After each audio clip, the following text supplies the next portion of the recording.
A lavish restaurant with dim lighting, elegant chandeliers, and an atmosphere charged with soft jazz music. The room is filled with well-dressed guests, enjoying their evening. It was meant to be a celebration. The grand party at the Crescent Moon, one of the city's most exclusive restaurants, was to mark my wife, Alice's promotion at work. The opulence of the venue seemed to mirror the significance of the occasion. Every detail, from the gleaming silverware to the flickering candlelight, was meticulously arranged to offer a night of refined indulgence. Alice was radiant that evening, dressed in a shimmering emerald green gown that complemented her auburn hair. She moved through the crowd with effortless grace, her laughter mingling with the soft strains of jazz that floated through the air. Her eyes sparkled with a blend of excitement and contentment.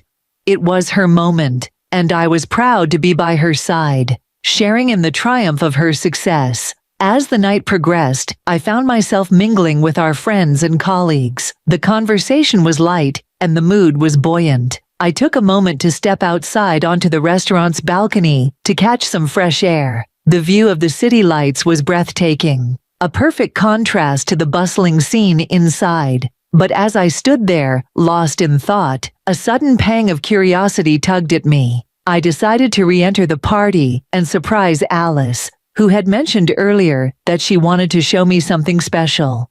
Little did I know, this decision would lead me to a revelation that would shatter the illusion of our perfect evening.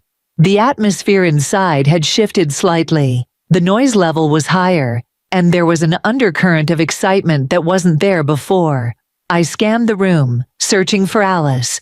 When I finally spotted her, my heart sank. She was in a secluded corner of the restaurant, with her boss, Richard. Richard was a tall man, with an authoritative presence. His eyes were sharp, and his manner was assertive. I had always known he was ambitious, but I had never suspected that his ambitions extended beyond the office. As I drew closer, I could see them speaking closely, their faces inches apart. Richard's hand was resting casually on Alice's lower back. Her response was one of playful intimacy, her hand resting on his chest. The scene was confusing at first. Was this an innocent gesture, a moment of misplaced comfort? But as I moved closer, the truth became painfully clear. Their conversation was charged with an intensity that was not professional. Richard's lips brushed against Alice's ear, and she responded with a smile that was more than friendly. My heart raced, the space around me seemed to contract, and every sound felt muffled.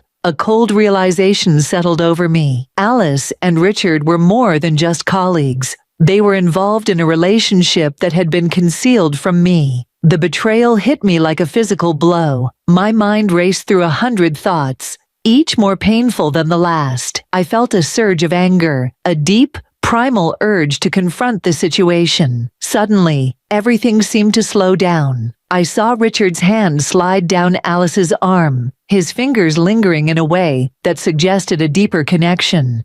In a moment of overwhelming emotion, I made a decision. I needed to act. I needed to confront them and demand the truth. With my heart pounding, I approached the pair. The noise of the party faded into the background as I drew closer. I could see Alice's eyes widen with surprise when she noticed me. Richard's expression shifted from amusement to a guarded look, as if he knew the confrontation was inevitable. "Alice," I began, my voice betraying none of the turmoil I felt inside. "Can we talk?" Alice's face flushed with a mix of guilt and shame. Richard looked between us, his demeanor shifting from confidence to something more calculating. "Is everything all right?" Alice asked, her voice trembling slightly. "I think you owe me an explanation," I said, trying to keep my tone steady. "What's going on here?" Richard stepped forward, a smug smile on his lips. "I think we need to be honest about a few things." Before he could say more, I felt a rush of adrenaline. I was overwhelmed by a storm of emotions, betrayal, anger, and a profound sense of injustice. In a moment of reckless fury, I acted. I grabbed Richard by the collar, pulling him away from Alice. The partygoers began to murmur, their chatter growing louder as they realized something was happening.